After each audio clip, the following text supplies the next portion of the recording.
All eyes on him. Tiger Woods teeing off earlier today, just before 2 p.m. Eastern, hoping to regain his stroke after sliding badly in the rankings over the past year. Tiger's shooting for his 5th green jacket, but there are others hot on his tail. Hello, I'm Ty Hernandez in New York. Here with more as the Masters gets underway. Neil Greenberg of the Washington Post. Good afternoon, Neil.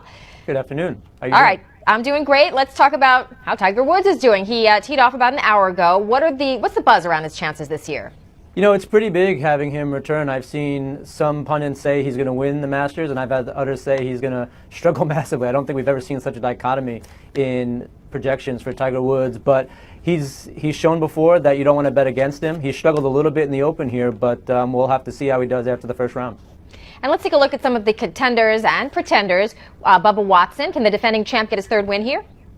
Yeah, absolutely. I mean, his game is tailor-made for this course. There's been talk about Bubba proofing the Augusta to try to slow him down a little bit. And he has the all-around game that you need to succeed here. Even the slightly wet conditions will probably benefit him. He's got to be the favorite right now. I know that Vegas probably has Rory McIlroy as the favorite, but if you're looking for the guy that's going to come through, it's probably going to be Bubba Watson.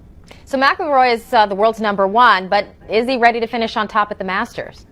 I'm not sure he is. He needs this for the career Grand Slam, but his putting's a little bit streaky. And when Rory McIlroy misses, he typically misses left, and that's where golfers get punished on Augusta. And we saw that a little bit on the second hole. He had some trouble there.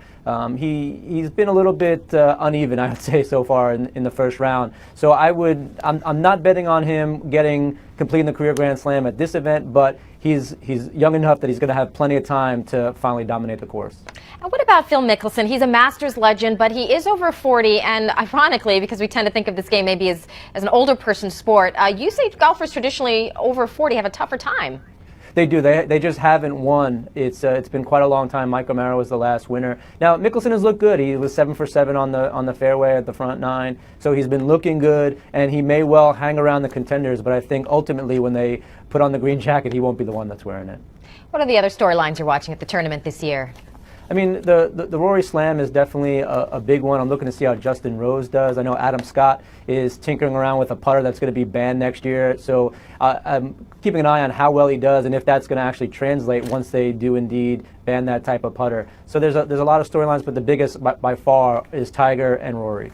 Yeah, I was going to say, we started off asking you about Tiger Woods. There's just something about Tiger Woods and the sport of golf and the popularity of golf. Has the game suffered since he's been on his decline? Without a doubt. And I got some numbers this morning actually on about ticket prices on the secondary market. And if Tiger isn't in the top 12, ticket prices to the Masters on the secondary market are almost a tenth of what they are than when he is. I mean, we see a real change in terms of how readily people, or even how much people, want to go watch this event. And it's a little bit confusing considering how well Rory has done and Bubba Watson has dominated this course, but Tiger still drives eyeballs to the sport of golf.